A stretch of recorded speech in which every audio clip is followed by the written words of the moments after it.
Sa presinto ang bagsak ng dalawang suspect matapos mahuli ng mga otoridad sa kasong robbery hold-up sa Talisay City. Tinitiyak naman ng PNP na paiigtingin pa ang kanilang presensya at operasyon upang matiyak ang kaligtasan at seguridad ng mga residente. Ang report mula kay Patrolwoman Judith Nicanor.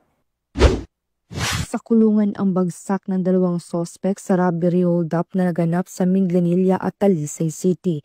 Matapos itong mamataan ng isang concerned citizen na kaagad namang inaksyonan at inaresto ng kapulisan ng Talisay City sa Sitio Neighborhood, Barangay Tabunok, City of Talisay, Cebu nito lamang nakaraan. Kinilala ni Police Lieutenant Colonel Myla C. Maramag, Chief of Police ng Talisay City Police Station, Cebu Police Provincial Office, ang dalawang suspect na si Christopher, 36 anyos, at Mark, 25 anyos, na parehong mga residente ng Sitio Antipolo, Barangay Linaw, City of Talisay, Cebu. Ayon sa ulat ng mga otoridad, bandang alas 5 GMT ng hapon, nang makatanggap umano ng tawag galing sa isang concerned citizen patungkol sa dalawang suspect, at kaagad naman itong tinungo ng mga investigador na nagresulta sa pagka-aresto ng dalawang suspect. Nakumpiska mula kay Christopher ang isang unit ng caliber 38 na revolver at 4 na bala, habang kay Mark naman ay isang unit caliber ng 9mm pistol, isang magazine at 3 bala. Samantala, kasalukuyang nasa kustodiya ng Talisay City Police Station ng mga suspect at maharap ang mga ito sa kasong robbery at paglabag sa Republic Act 10591 o Comprehensive Firearms and Ammunition Regulation Act. Magandang araw po sa ating lahat.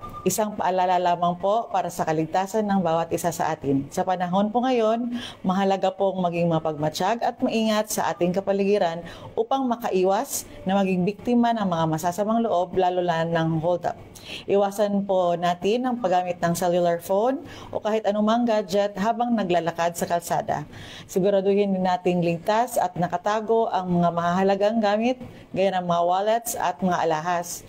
Kung maaari, umiwas sa madidilim o mapangahas na lugar at mas mainam po na may kasama tayong kaibigan o kakilala kapag uuwi ng gabi. Huwag po tayo mag-atubiling magsumbong o tumawag agad sa pinakamalapit na himpilan ng pulisya kung may kahina-hinalang tao o pangyayari.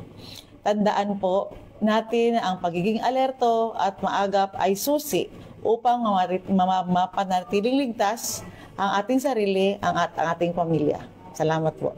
Patunay lamang ng Talisay City PNP katuwang ang komunidad ay patuloy sa pagpapatupad ng kanilang sinumpaang tungkulin kontra sa lahat ng uri ng kriminalidad upang magkaroon ng maunlad na bansa para sa sambayan ng Pilipino tungo sa isang bagong Pilipinas. Mula dito sa Central Visayas, ako ang inyong Police News Network Correspondent, Patrolwoman Judith Nicanor, alagad ng batas, tagataguyod ng Balitang Pulis.